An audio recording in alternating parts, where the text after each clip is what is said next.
A matriarca da família nega a possibilidade de ter sido um membro da família que causou toda essa tragédia.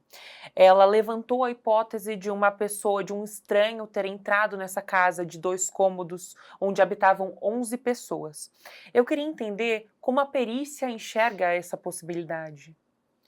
Olha, é muito difícil que em 2 cômodos pequenos, com 11 pessoas dormindo, né, as portas ali travadas com pedras e cadeiras pelo lado de dentro, como que essa pessoa entraria, né? A perícia vai ver quais são os meios de acesso. Seria possível que uma pessoa entraria com veneno, abriria ali as panelas, não sabemos se havia geladeira ou não, colocaria esse veneno, sairia sem que ninguém visse. São 11 pessoas. Tudo bem que são 5 crianças, né? Nós temos algumas crianças, alguns adolescentes aí, mas mesmo assim, né, é impossível a pessoa entrar sem fazer barulho, sem acordar ninguém, colocar isso na comida e sair sem ser visto, né, é quase que impossível.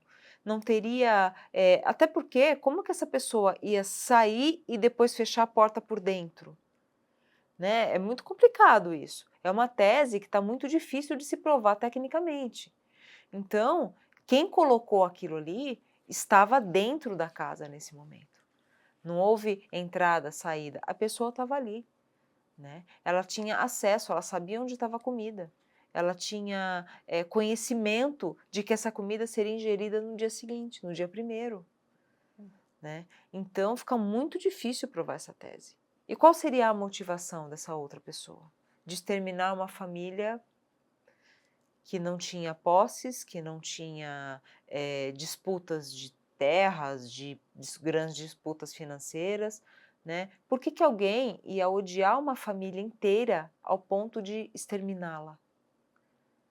Né, então essa hipótese ela não se sustenta, né, fica muito difícil. Claro que no caso de uma reprodução simulada, precisamos saber onde estava cada pessoa ali deitada, qual que era a disposição de móveis, onde estavam as panelas, onde estava armazenada a comida, se estava fechada de uma forma mais, em um pote de difícil, né, que seria difícil de abrir, ou se estava em cima do fogão, nas panelas. Então, todos esses detalhes fazem diferença, mas a priori, essa hipótese ela não se sustenta. Uhum. E se a gente for pensar na questão técnica da análise pericial? Quanto tempo após um episódio de morte por envenenamento, o corpo ele tem que ser analisado? Existe algum protocolo referente a isso? Sim, existe, né. Logo no ML, no momento da necrópsia, são coletadas vísceras e sangue, urina, né, os fluidos corporais e algumas vísceras e mandados para o núcleo de toxicologia forense, que vai pesquisar justamente se tem alcaloides, se tem organofosforados, se tem carbamatos, benzodiazepínicos, álcool, cocaína, maconha, né, são as coisas comumente pesquisadas. Se o médico ele desconfia de algo mais específico, ele informa isso também, né. Então a gente vai juntando essas informações para entender o que é que de fato aconteceu. Uhum. Nesse caso, as vítimas foram socorridas ao hospital, né, então a gente tem a interferência de outros medicamentos. A gente tem a interferência da medicação ali que está sendo usada para tentar neutralizar essa substância e manter a pessoa viva até que o corpo dela consiga reagir. Porém, ainda assim, em muitos dos casos, é possível encontrar essa substância na corrente sanguínea da pessoa. Uhum. Doutor, se provada a autoria desses crimes pelo Francisco, qual pena ele pode pegar e quais qualificadoras estão em torno desse crime? Bom, interessante, né, nós temos, eu já disse, a qualificadora do veneno, temos a qualificadora do motivo torpe, que é o torpe é sempre aquilo que é abjeto, é um motivo que contraria o senso ético o predominante na sociedade, né, aquele crime que causa repugnância, além da repugnância inerente ao homicídio. Eu me deparo com aquilo e falo: "Nossa, mas matou por isso", né, me causa perplexidade, me causa revolta por isso. A motivação ela é torpe, ela é abjeta, ela é vil.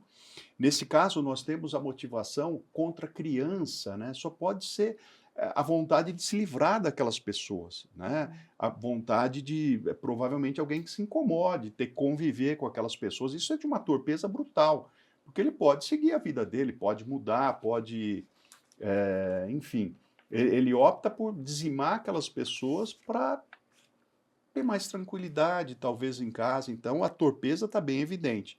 Então, no mínimo, temos aí essas duas qualificadoras, né? Temos causas de aumento de pena, porque se trata de criança também.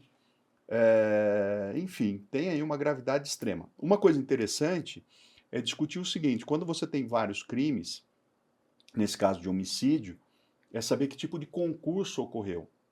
O que me parece aí que você teria 2 casos de concurso formal. Concurso formal é quando há uma conduta só. O Código Penal ele é benéfico em relação a isso, porque ele fala que daí você pega a pena de um crime e aumenta de 1/6 até metade. Mas ele diz, se os resultados tiverem sido decorrentes de desígnios autônomos, ou seja, autonomia na vontade, eu quero matar cada uma dessas pessoas, ele responde em concurso material. Ficou muito complicado, concurso material formal, mas é simples, daí você soma as penas. Então é possível, nesse caso, predominar o entendimento de que há concurso formal imperfeito. Em resumo, as penas seriam somadas, portanto, 6 no segundo e 2 no primeiro, 8 homicídios cujas penas seriam somadas. Né? A gente sabe que a Lucélia agora ela está em liberdade provisória, mas ela não foi oficialmente declarada inocente. Eu queria entender qual é a diferença desses dois aspectos e o motivo do porquê ainda ela é considerada suspeita. Não, na verdade é o seguinte, houve o início da ação penal. Então veja, existe um inquérito policial que tramita, como o nome diz, na polícia para investigar. Esse inquérito é encaminhado ao Ministério Público. O Ministério Público, diante disso, pode arquivar, pode pedir alguma providência ou pode oferecer denúncia. A palavra denúncia tem um sentido técnico, é o início da ação penal. Tecnicamente, é a petição inicial da ação penal. Né? Então, quando há uma ação penal, para simplificar, eu posso falar agora tem processo. Ela corre perante o judiciário. Então, existe um rito, uma tramitação com previsão de atos, uma espécie de contestação, o advogado apresenta uma defesa, uma resposta à acusação, daí o juiz verifica se é caso de absolvição sumária ou não. Depois existe a produção da prova, que nós chamamos de instrução. As testemunhas são ouvidas, se tiver vítima viva, ela seria ouvida, nesse caso não. O acusado é interrogado.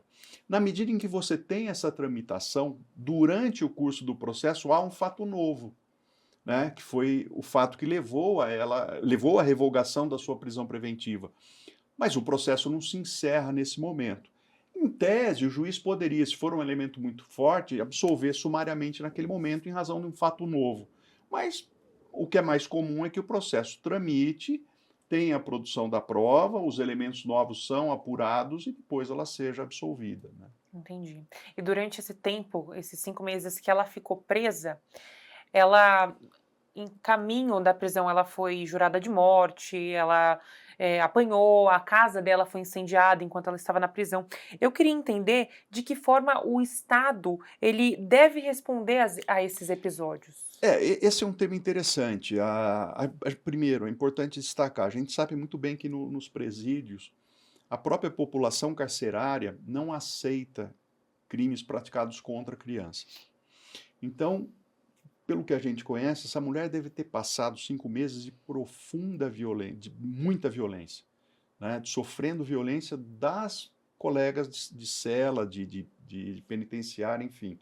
Então, há casos, por exemplo, que a gente escuta de pessoas que iam se alimentar e cada uma das presas dentro da cela cuspiam no prato em que ela ia comer. Literalmente, uma coisa assim tenebrosa. Então, essa mulher passou momentos realmente muito difíceis. É muito provável que tenha sido assim. E, se foi uma prisão injusta, o Estado deveria indenizá-la. Então, ela deve agora entrar, deveria ser o caminho normal, entrar com uma ação sendo absolvida, entrar com uma ação de indenização contra o Estado e demonstrar que houve aí uma prisão injusta, uma prisão incabível. A verdade é que, infelizmente, a jurisprudência não é muito rigorosa em relação a isso. E por isso que eu digo, se tolera muito abuso de poder no Brasil. É muito provável que nesse caso, não, mas havia elementos, havia justificativa para a prisão preventiva, e se esqueça que a gente tinha uma mulher inocente que foi presa e que sofreu uma grande violência no cárcere, né? Então, não sou um especialista em indenização, na verdade a parte civil disso, mas como tem uma relação com o direito penal, eu diria que normalmente casos como esse, o Estado acaba não tendo obrigação de indenizar e quando tem a indenização é baixa. Entendi. Mesmo que indenizasse, nada ia recuperar esse tempo. Nada ia recuperar esse tempo. Né? Exato. Essas... E eu insisto, essa mulher provavelmente fique marcada para o resto da vida, ainda que ela seja absolvida. Sim. Sempre alguém vai lembrar, não era você aquela mulher acusada, tal, como se houvesse alguma suspeita, ela deve ser um pouco culpada. É terrível. É uma A coisa vida terrível. marcada eternamente por um erro da Provavelmente. justiça. Que difícil essa situação da dona Lucélia, né? É por isso que eu uso essa expressão que eu acho que ilustra bem, é você agregar mais sofrimento a um sofrimento que foi causado pelo particular. Né? Então aquilo já está ali. Você olha para aquilo, não é possível ter mais sofrimento do que 2 crianças mortas. O Estado às vezes consegue prender o inocente por isso. Né? Então você torna mais trágico um quadro de tragédia que já era aparentemente suficientemente trágica. Né? Sim.